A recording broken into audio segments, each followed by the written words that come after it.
এবার দুই পুলিশ কর্মীর বিরুদ্ধে মামলা হলো পাঁচগ্রাম থানায়। নালিশ দেওয়া হলো ডিএসপি এবং এসপি কে। এই মামলা হয়েছে কাটাখাল পুলিশ ফাঁড়ির ইনচার্জ দীপক রঞ্জন গগৈ, মহিলা কনস্টেবল নাজমা বেগম ও স্থানীয় জামাল উদ্দিন লস্কর নামের এক ব্যক্তির বিরুদ্ধে। তাদের বিরুদ্ধে অভিযোগ, আব্দুল লতিফ নামের এক ব্যক্তিকে ফাঁড়িতে ডেকে নিয়ে গিয়ে বেধড়ক মারপিট করে তার হাত ভেঙে দিয়েছে। জানা গিয়েছে, জামাল কাটাখাল পুলিশে আব্দুল লতিফ লস্কর নামের এক ব্যক্তির বিরুদ্ধে 20,000 টাকার ঋণ নিয়ে না দেওয়ার অভিযোগ করেন। ফাঁড়ির ইনচার্জ লতিফকে ডেকে নিয়ে জিজ্ঞাসাবাদ করলে তিনি জামালের কাছ থেকে ঋণ নেওয়ার কথা অস্বীকার করেন। এরপর ইনচার্জ এবং ওই মহিলা কনস্টেবল মিলে তাকে বেধড়ক মারধর করেন, আর এতে তার হাত ভেঙে যায়। এই ঘটনাকে কেন্দ্র করে সোমবার উত্তপ্ত হয়ে ওঠে কাটাখাল পুলিশ ফাঁড়ি চত্বর।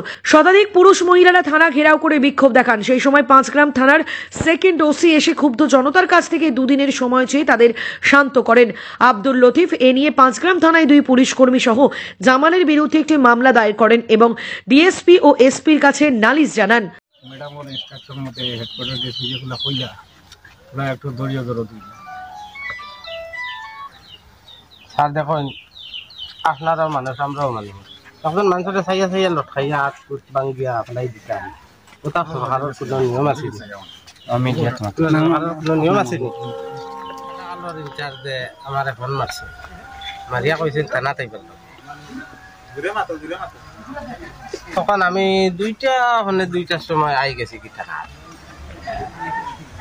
আবার বাদে কত সময় বইছি, 10-15 মিনিট হইব। বোয়ার বাদে আমার কইছেন জিও জামালুদ্দিনে তোর টাকা 20,000 কইছিল বলে। স্যার কইছে বলে তাই কোন দেশ না কি বলে। স্যার আমি কিয়র টাকা তার দিতাম, আর হে 20,000 টাকা কিয়র আমার কইতো, আমি হে পাইতো নি আমার টাইম আমি তারে দিতাম।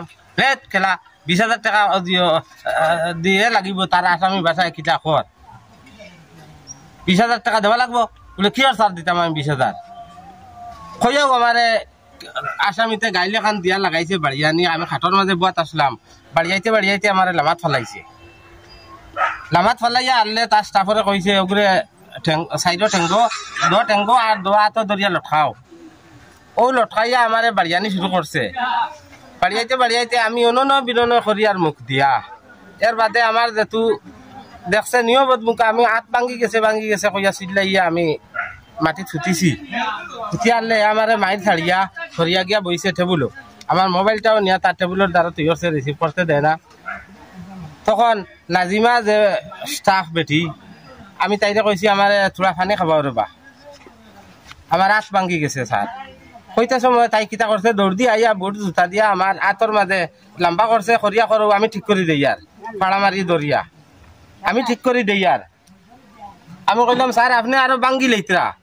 কিয়র ভাঙ্গি তো?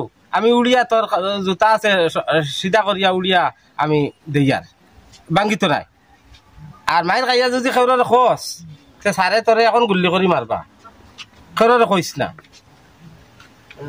আপনারা গেছে আমার ওখানো যে আপনারা আমার মা তখন শুনিয়া লাস্ট টাইমে দেখছি ওই যে থানার দলাল যেগু জামাল, এই জামালের লগে ইনচার্জে কিতা থোড়া হরিয়া গিয়া কিতা খানাখানি খতরা। ও খানাখানি করিয়া ওগুলো ইশারা দিয়া হরাইছই না। আর আমার ডাক্তা করে তিহরছইন। আধা ঘন্টা 1 ঘন্টা পরে আমার বাই আইছই না। ইয়া ও সাররে কইছেন বলে আমার বাইর কিতা হইল বলে তোর বাইর কুচি হয়েছে না বলে। আমার বাইর হাত ভাঙ্গা কি, আমার বাইয়া খান্দে কি, আমার বাইর এই ঘটনা কি?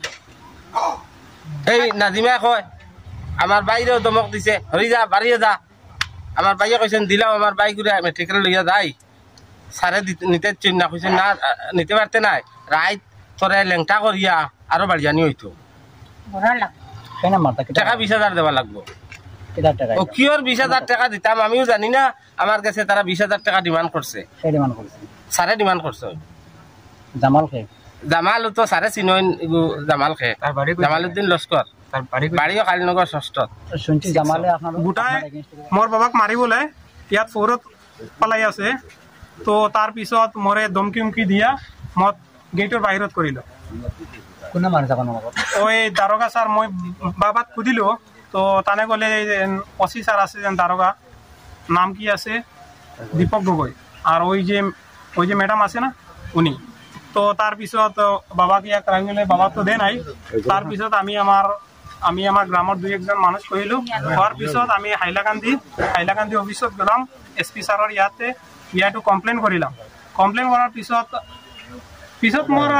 মই যেতিয়া কমপ্লেইন করার পিছত বাবা তো গেইৰৰ বাহিৰত ওলাই দিল মারি বলে ধাক্কা মারি বলে বাবা তাই সুধিলাম ইয়াত মোর মানুষ এজন দুজন ছিল তানে ফোন করে কহিল যে তোমার বাবা গেইটৰ বাহিৰত ওলাই দিছে ধাক্কা মাৰি জামাল কোন হয় জামাল এইটো মোৰ গ্ৰামৰি ল'ৰা এইটো দালাল এইটো থানাত আহি বলে গ্ৰামৰ আপুনি সুধিব যে গ্ৰামৰ গৰীবগুলা মানুহ মানে কেতিয়া প্ৰব্লেমত পৰিলে ওই দালালে চাপ প্ৰেছাই কৰি 1500 2000 3000 এনেকা মানে ঘুষ খায় এতিয়া আমাৰ পৰিবাৰ কেনেকা চলিব আমি পৰিবাৰত 10 জন মানুহ আছি আপুনি এতিয়া কি বিচাৰিম মই এতিয়া অসম চৰকাৰৰ ছাৰৰ কাছে মই এটোই অনুৰোধ কৰিছো আমাৰ যেন বাবাক এনেকা মাৰি আছে সুযুক্ত বিচাৰ চাই আৰু যেন আমাৰ ফ্যামিলিৰ কি হ'ব ভৱিষ্যত কি হ'ব এটু তো আমি না জানো মই এতিয়া খুবই দুঃখিত যেন অসম চৰকাৰৰ কাছে খুদি আছে যেন আমাৰ